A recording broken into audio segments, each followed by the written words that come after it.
vidéo, je vais te montrer les stratégies que j'ai utilisées pour générer plus de 6,5 millions de vues sur la chaîne et comment faire pour que tes vidéos génèrent automatiquement des milliers, voire des dizaines de milliers de vues chaque jour.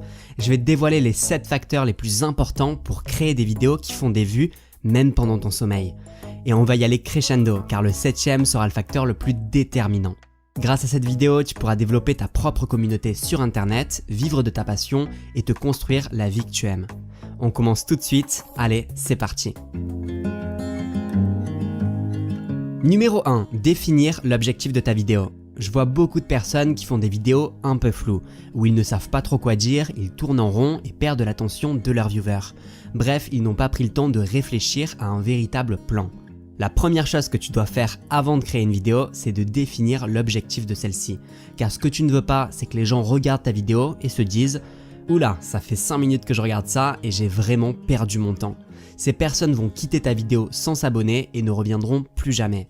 Pour éviter ça, il faut respecter cette règle. Fais toujours des recherches avant d'enregistrer ta vidéo. Ça te permettra de savoir exactement le but de ta vidéo, ce que tu dois dire et tu auras un véritable plan. Et pour la personne qui regarde, ta vidéo est dynamique, intéressante, captivante et surtout, elle va droit au but.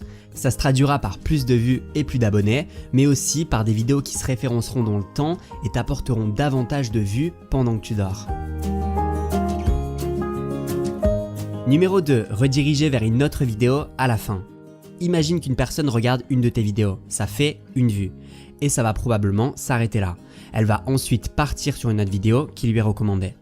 Maintenant, imagine que tu rediriges cette personne avec un écran de fin vers une autre de tes vidéos similaires. Ça fait 2 vues pour la même personne, voire plus si elle continue à être redirigée vers ce qui l'intéresse. Je vois beaucoup trop de personnes qui laissent leurs viewers s'échapper dans la nature après avoir visionné leur contenu. Donc pense bien à soigner les appels à l'action de chacune de tes vidéos. Numéro 3, avoir une seule thématique. Le principal avantage de choisir une seule thématique, c'est que les gens savent pourquoi ils s'abonnent à ta chaîne. Et ce qui est magique, c'est qu'une personne qui tombe sur ta chaîne par hasard va aimer la majorité de tes vidéos. Elle va donc consommer tout ton contenu à la chaîne en quelques heures et attendre impatiemment tes nouvelles vidéos. Ça te permet d'engendrer un paquet de vues venant d'une seule personne qui te découvre. À côté, l'inconvénient d'une seule thématique, c'est de se retrouver bloqué et restreint dans le contenu que tu peux créer. C'est pour cette raison que je te recommande de ne pas avoir peur de choisir une thématique assez large. Personnellement, j'ai choisi au début la thématique très large du développement personnel et ça m'a permis de ne jamais être à court d'idées. Bien sûr, si tu choisis une grande thématique, tu vas avoir beaucoup de concurrence et il faut donc faire ton trou. Mais ça, ne t'inquiète pas, je te donne la solution en fin de vidéo. Numéro 4, tester plusieurs miniatures de vidéos. Le premier contact qu'ont les viewers avec ton contenu, c'est la miniature. Et il est possible que tu ne trouves pas directement ce qui fonctionne pour une vidéo en particulier. N'hésite pas à changer une miniature qui ne t'apporte pas de vues, en essayant quelque chose de complètement différent et en observant le changement sur le nombre de vues dans la semaine qui suit. J'ai ma propre tactique pour tester 2 miniatures et comparer les résultats. Si ça t'intéresse, dis-le moi en commentaire de cette vidéo et si je reçois beaucoup de demandes, je ferai une vidéo dédiée sur cette méthode. Une autre stratégie intéressante, c'est de mettre une première miniature pour les 24 premières heures de ta vidéo, puis de la changer ensuite. Ça te permet de doubler tes chances qu'une de tes vidéos soit cliquée par les personnes qui te suivent. Car peut-être qu'ils n'accrocheront pas avec la première miniature, mais dès qu'ils repasseront dans leur fil d'abonnement, ils cliqueront sur la deuxième. C'est une tactique utilisée chez certains gros youtubeurs et je l'ai déjà utilisée aussi. Peut-être que tu l'as déjà observé et que tu t'es dit que la miniature a été changée car la définitive n'était pas encore prête. Mais souvent, c'est simplement pour maximiser le nombre de clics des abonnés sur une vidéo qui sort. Et crois-moi, ça marche très bien. Numéro 5, le titre doit supporter la miniature. Quand une personne voit la miniature, elle lit ensuite le titre. C'est en lisant le titre qu'elle décide ou non de regarder ta vidéo. Pour faire simple, la miniature doit attirer l'attention et le titre annoncer le bénéfice que va en tirer la personne si elle regarde ta vidéo. Si tu décides de faire des tests sur certaines de tes vidéos en changeant la miniature, change aussi en fonction le titre de tes vidéos. Ça vaut vraiment le coup de tester différents angles d'attaque et voir ce qui fonctionne le mieux. Pour être honnête avec toi, ça m'arrive de passer des dizaines de minutes à réfléchir au titre que je vais utiliser pour une nouvelle vidéo, car je sais que c'est super important. Et ce n'est pas un travail que tout le monde fait, donc si tu prends le temps de le faire, tu vas pouvoir clairement te démarquer de la masse et de tes concurrents directs. Numéro 6, avoir une programmation de vidéos. C'est super important de communiquer à tes abonnés ton rythme de publication. Et cela pour 2 raisons. La première, c'est parce que tes abonnés seront au rendez-vous chaque semaine à la date et à l'heure que tu leur as indiqué, ce qui va t'apporter un premier pic de vues. Et la seconde raison, c'est que grâce à ce pic de vues que tu généreras dès la sortie de ta vidéo grâce à tes fans, YouTube va comprendre que ton contenu est apprécié par d'autres personnes et n'hésitera pas à le partager à de nouvelles personnes. C'est un super moyen d'avoir un bon départ sur tes nouvelles vidéos. Ce qu'il faut savoir, c'est que les performances en termes de vues des 24 premières heures d'une vidéo déterminent en grande partie la performance future de ta vidéo.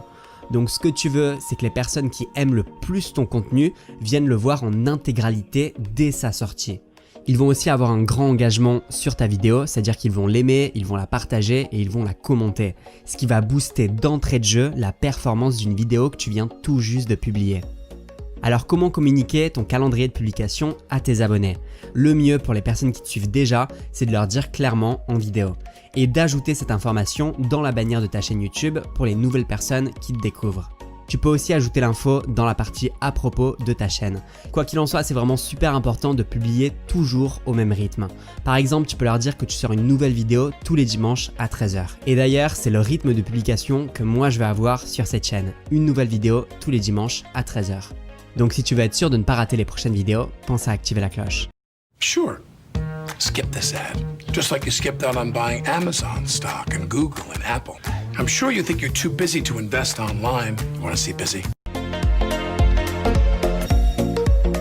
Numéro 7, tester différents formats de vidéos. C'est sans aucun doute la meilleure stratégie pour avoir plus de vues. Et cette stratégie, c'est de trouver ton propre format. Alors bien sûr, tu ne peux pas trouver les concepts de vidéos qui te conviennent et qui fonctionnent sans tester. Ce que je te conseille, c'est donc de tester dès demain 3 nouveaux formats de vidéos. 3 choses complètement différentes, que ce soit sur le style, sur la forme, sur la façon d'aborder les choses. Fais au moins 2 ou 3 vidéos de chaque format. Et cela pour bien être sûr des résultats que tu obtiens. Puis, au bout de ce premier test, analyse en détail les statistiques. Tu dois te poser ces 3 questions. Numéro 1, qu'est-ce qui a marché pour toi? Numéro 2, qu'est-ce que tu as aimé faire? Numéro 3, dans quoi tu as été bon? Prends aussi en compte les commentaires de ton audience et n'hésite pas à leur demander clairement ce qu'ils ont aimé. Quand tu as fait ce premier test, garde le format qui a le mieux fonctionné pour toi et élimine sans regret les 2 autres. Puis, tu fais une deuxième session d'expérimentation. Ajoute 2 nouveaux concepts de vidéo et recommence le processus. Au bout d'un moment, tu vas vraiment trouver ce qui colle à ta personnalité et aux besoins du marché. Le fait de tester et d'assumer que tu es en train de tester, ça te permet aussi de moins te mettre de pression. Les gens savent que tu expérimentes et sont donc moins critiques.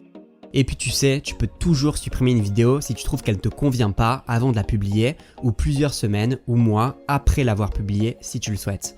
Il n'y a pas de pression à avoir et rappelle-toi toujours que mieux vaut fait que parfait. Alors sur quelle thématique te lancer? Quel type de vidéo faire? Quel format de vidéo expérimenter? Comment faire pour captiver les gens devant tes vidéos? Tout ça, on le voit dans une formation offerte que je viens de te préparer. Pour la recevoir, tu peux cliquer sur le premier lien dans la description de cette vidéo ou directement à l'écran. Pendant 5 jours, je vais te donner mes meilleurs